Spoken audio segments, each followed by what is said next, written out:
Hey guys, welcome back to the channel, and today we're going to be reacting to The self-inflicted downfall of luxury brands.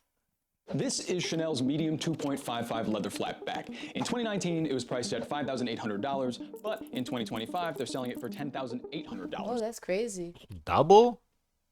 And they said the quality is gone down. Why double? Like, I mean, okay, adjust for inflation, whatever, make it like 6K, 6.5. Double? What?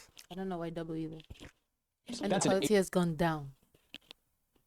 Timu? 86% increase. Now, before we jump to the obvious, it's not just because of inflation. You think I brought you all the way to Fifth Avenue to talk about inflation?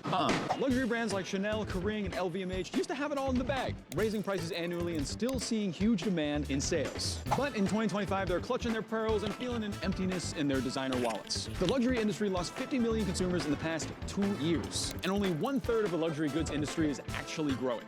But with at least 58 million households around the world making over $1 million in 2023, there are plenty of people who can afford these products. So why aren't they buying? I sifted through years of luxury brand sales data and product price histories, researched the global luxury market, and spoke with a fashion industry expert.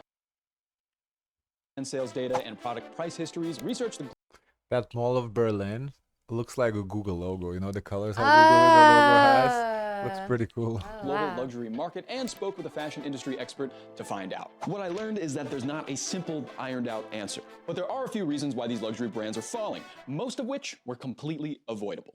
Okay, we all know supply and demand, right?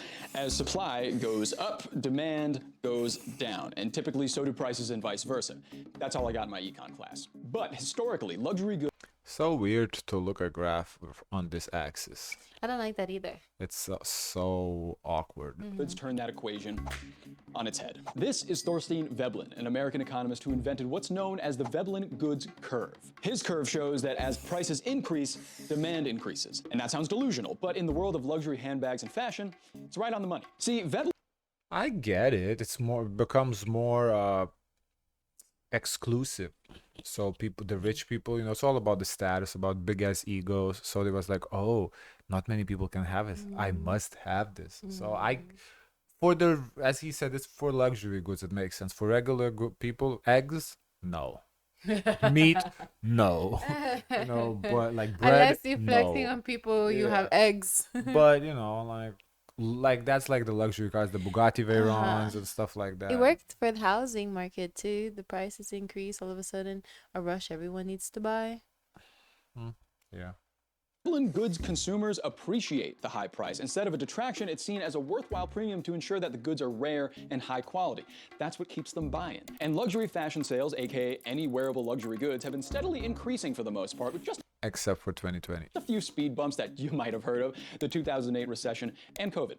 But after that initial COVID slowdown, everything picked right back up. Analysts chalk this up to revenge spending, which usually happens after a major economic event. First, COVID happened and consumer spending declined. Then, household savings went up over time. And lastly, with the economy recovering and a whole lot of disposable income saved up, not to mention a whole lot of trauma and boredom, consumers were buying willy-nilly, aka revenge spending. As a result of that spending, the demand for these goods rebounded in 2021 and then soared. There was that whole nobody can leave their houses, and 2023, so we don't have 2024 yet. Okay. usually what people did was they bought stuff online. They bought a lot of stuff. And this time, luxury goods did behave like you'd expect on a typical supply and demand curve. When demand shot up, retailers raised their prices. But after demand stabilized in 2021, there was an unprecedented increase in the price of luxury fashion. So being put off by this, consumers slowed their spending in the US and another essential luxury market, China. There are several factors at play here, all of which help explain why the luxury brand market looks so torn up today. First, coming out of COVID, consumer spending habits changed. In the US, young consumers led the charge in buying secondhand goods. And that movement, although tough to attribute to just one thing, was likely a combo of a shift to sustainable fashion, cheaper clothes, and sometimes higher quality, aka vintage, the kids love it. In 2023, the second-hand luxury market hit $47 billion, up 4% from 2022, largely thanks to Gen Z. Second, this generational shift is global, with Chinese consumers spending less on popular luxury brands. As Business Insider reports, young Chinese consumers are opting for local, niche, and independent luxury firms that offer unique and authentic products. And third, shifting cultural norms encouraged by the Chinese government stymied the luxury market. Luxury shaming is rampant in China as the government cracks down on flashy luxury billboard ads and bans luxury influencers from its social media media platforms, all in an Wow. effort to steer That's the Chinese people interesting. back to a more communist, low consumption I guess maybe because those luxury brands are not Chinese brands, so it doesn't really benefit them. They wanted them to buy Oh, Chinese brands. I can see that. So, That's because interesting. the companies in China are subsidized by the government, right? So the more the company makes, the governments get a kickback. Maybe Mm-hmm. that's how it is. society. But all of this is a result of the biggest problem plaguing luxury brands today. And it's a problem that luxury brands created for themselves. So we touched on this before, but just to add some gritty detail, luxury brands usually raise prices at double the rate of inflation annually. So pre-pandemic, when inflation bounced around At double the rate of inflation. Wow. 2%, luxury brands increased their prices by about 5 to 7% every year. However, from 2019 to 2024, average prices of luxury goods increased by 61% in the US. Take this Canada Goose parka, right? In 2019, it sold for $995 in the US, but from then to 2024, it surged 66% to $1,650. Yeah, that'll keep you warm in the winter, earning your money. In bag world, the cost of Prada's popular Galleria Saffiano bag increased 111%, and Chanel's medium 2.55 leather flat bag that I mentioned earlier went from Saffiano about leather. 50 Wow. What is It's that? a really nice leather. Mm. I have a Calvin Klein. The pink one is Saffiano leather. It's very soft, very durable. $800 to $10,800, an 86% increase. And usually when you increase prices so dramatically, it has to do with, innovation or boosted quality, neither of which happened for these brands. Let's take Louis Vuitton, for example. They've released many new products, but when you think of the brand, you probably think of that classic LV monogram design, the brown with This LVs one, everywhere. they say it's plastic. Where, the It's one. not good leather. Here's the Noé bag released in 1932. Now here's the Neverfull bag from 2007, the Pochette Métis from 2013, the Multi-Pochette Accessoire from 2019, and an iPhone 16 Pro Max case from 2024. I can pronounce that one. Yeah, same classic monogram art. Iconic, sure. The more you want to tell people that you have made it, the more likely you are to want to wear a logo somewhere that says, I have arrived. And this isn't to say that LV didn't release other products outside their monogram line, but over time, that extreme logo loudness from Louis Vuitton and others likely brought on some, as Michael Kors called it during New York Fashion Week, brand fatigue. Of course, the counterfeit market also didn't really help the situation. However, these brands putting out the same iconic designs for many years is one thing, but combining that with a dip in quality, well, that's a good way to tank your brand value. The flap wasn't even. The lining, stitching, they were not aligned. This is definitely a quality control miss by Rolex. At the first glance, it's too much plastic finish on it. Chanel, Michael Kors, Louis Vuitton, these brands and more under-delivered on their promises of high quality, innovation, and craftsmanship. And when Gen Z caught wind that innovation and quality were taking a faux leather backseat to insane price gouging, they looked elsewhere. Of course, they started going vintage. They also took their money to smaller, more boutique brands in Yeah, because stores. with vintage, it's just made differently. The quality standard was higher, much better craftsmen who worked on those pieces.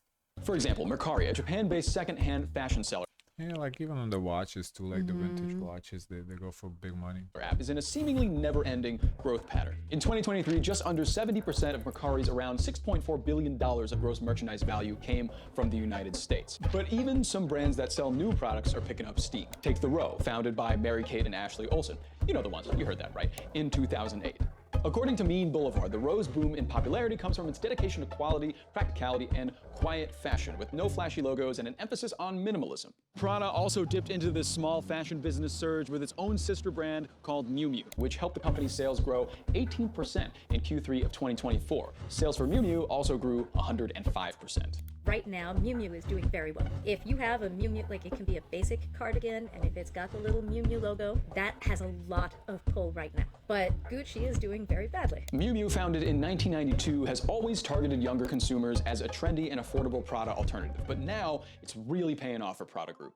And Miu Miu is just one of the brands revolutionizing the fashion industry. For the rest, we've created a list of 10 small, high-grossing fashion brands that are stealing the market share away from the big players. In this list, you'll find out who these brands are and how they've built lucrative, cult-like followings without traditional luxury brand marketing tactics. So, if you want to know where the fashion industry is going and how these trendy brands are winning over customers, With the Amex Gold Card, every meal is a reward, earning you 4 times. the luxury giants are down for the count. Hermès's 2024 was very different from its competitors. The French company earned over $12 billion in the first 3 quarters of 2024, and that's up 14% from 2023. And they grew 7% in Asia, excluding Japan. The reason for this is simply because they don't sell a lot. on purpose. This could be a whole video in of itself, but the I company wonder if they're operates gonna like show it's a decline now. That's what I'm trying to see. Because Yeah, so 'cause that's far, I'm not seeing all any. I'm seeing is increase, increase, increase. So what is the downfall? I don't see no decline in nothing. Because we see a lot of numbers for 2023 ending. Okay, so where's 2024 or quarter one 2025 something? Products are scarce. They don't resign to usual trends or seasons, and they don't just want to sell you a product.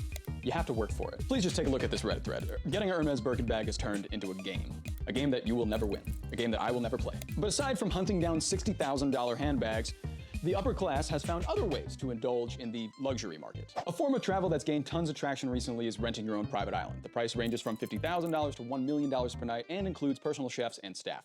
You will not be winning that on Wheel of Fortune anytime soon, let me tell you. And in Switzerland, this Glacier Express VIP train with scenic views of the Alps is consistently sold out at $540 a ticket. Now that I can see. Because, you know, very beautiful scenery route. Because even like a regular train ride in Italy, remember we saw the VIP one was like 250 or something? This is what, from 250 to 500? Not that significant. Luxury money is For kind once in a lifetime experience. of like matter and energy. It can't be created or destroyed. The true luxury consumers are just figuring out what they want to do with their a lot of money now. People got money, they got dough. They're just fed up with big luxury fashion brands. So yeah, there's some exceptions here, but most luxury brands are in trouble and probably panicking. But instead of toning things down for the very mind, I don't He see didn't that show either. that. He didn't show that they're in trouble at all. He explained stuff which sound reasonable, but without numbers. If their revenues keep rising, they're not in no trouble. And Prada was just sold to somebody bought Prada for 1 point some million, he said too. I don't know. I don't see that there's any downfall. Can I see the comments? If there is a downfall, he didn't do a good job explaining it.